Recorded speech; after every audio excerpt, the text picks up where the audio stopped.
Out of high school, I didn't have quite enough money to go to school. I had some scholarships to colleges, but this guy, Joel Salatin, who's now he's become pretty famous. He's like the most famous farmer, organic kind of farmer.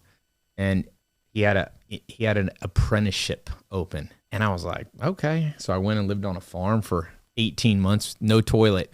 He had a little cabin. He cut a hole in the floor and put a bucket under there. He's like, every once in a while, you're going to have to empty that in the forest.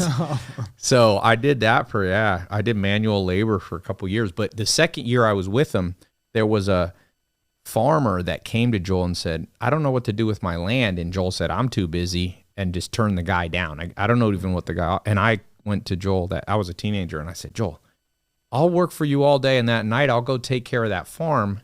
If we split the money, we do a business together. So he bought a whole bunch of cattle. I didn't have any money. First time using other people's money.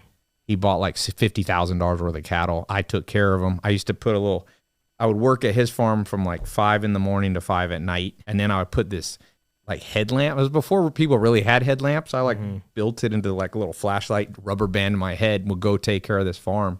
Did that for like 8 months, and I made $12,000 in a year. I mean, that was the most money I'd ever seen. I graduated high school in a mobile home, so I was like, 12 grand was a lot. And so that was the first business. Then I came back to the city. Then I lived with the Amish for 2.5 years. So that was no electricity. Wait, in the city? No, before the city. So after Joel, then I did 2.5. So I was gone from like the regular world for almost 5 years, 4 or 5 years. Then I came back to the city. And how'd you get linked up with the Amish? What made you choose that? When I was at Joel's farm was famous. People come from all over the world. I'd meet people. I met the prime minister of like Russia came. It was all this. But the Amish used to come there. And I was fascinated. I didn't have a very happy childhood. And the Amish are like super happy people. And so I guess I was fighting my demons. And I was like, I wonder what it'd be like to go live with people that were peaceful, And so I lived with the Amish. It was a very cathartic experience, I guess you would say. Because like growing up, like I didn't know families didn't yell at each other. I didn't know any of that. Like then I went to the Amish. I'm like, wow, there are actual peaceful marriages. And my dad was married multiple times. So was my mom.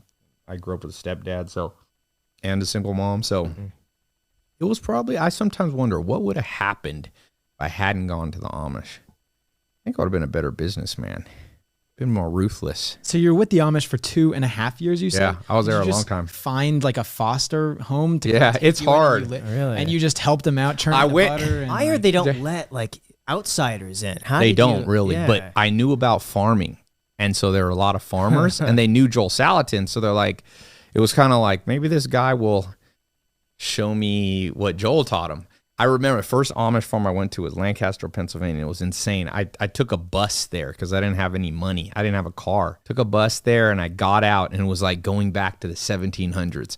I walked into this barn and there was a guy like shoveling apple pomace. It's like the peelings of apple. And he had little kids and they were all wearing like hats. And then we worked there and then I went in the house. I'm like, here's a room. And the first thing you do in like a room is to flip the light switch, but they don't have electricity.